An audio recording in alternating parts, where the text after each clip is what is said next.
I think that whether you have the certifications or not, being aware of where you are as a technician or as an owner or as a new or existing shop and how you charge. Because when we first start out, I don't think any of us ever charge properly. We feel like we can't charge numbers that we've seen other people charge, like, oh, well, we're not there yet, so we have to take less. And one day I looked around and I had all these cars out the driveway and I was broke.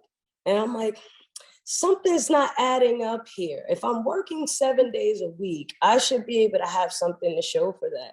Then you go back and you revisit. So I think some of the training too, on the owner side of knowing what some numbers and stuff are supposed to look like. I was fortunate because I hit every level as a technician. I was a foreman before I walked away and started my own business. So I saw the business back end of some of those numbers, how they were charging, why they charged that. So when I started out, it was like, I still started out a little lower, but my rate was a lot higher than what some people expected it to be. And then now where my rate is, it's like, my price is my price. We're doing 5, 6 different jobs. Like, we gotta be a plumber, we gotta figure out where this leak is coming from and how to stop it. We gotta, we're a parts person where we need to know the software and do the diagnostics. And there's so many different moving parts to it. And if you want to get a quality technician or hire a quality shop and get the service, they're looking for dealership service.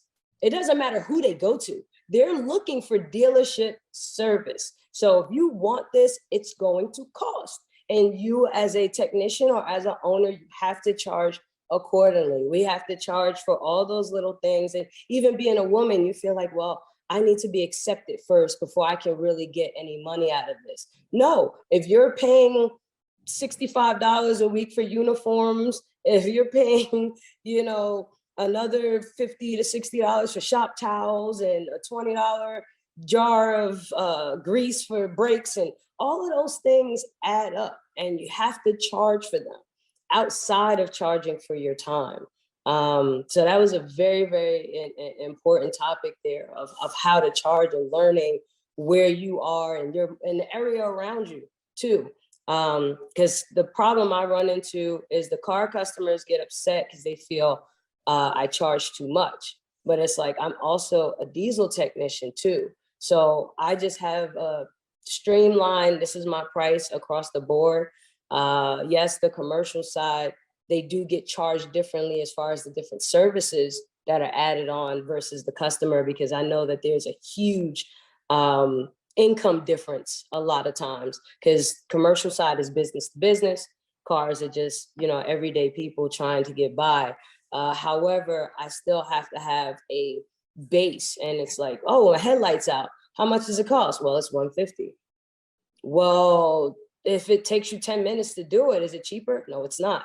My rate is $150 an hour. I have a bottom of 1 hour, within certain radiuses, and that's just that. I'll try to convince them, hey, well, why don't you do, you have this other services. Why don't you wait or do all of these services collectively, and then you can save that way rather than doing piece by piece by piece. But you gotta be firm on your terms. You gotta be firm on your price, and you gotta charge accordingly, because we're in this for profit.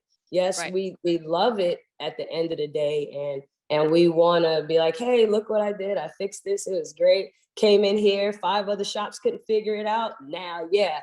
But we wanna look at that invoice when they pay it and say, okay, this was worth it. This was worth my time, my energy, my experience, my certifications, or my whatever it is that you're bringing to the table. Got to charge accordingly.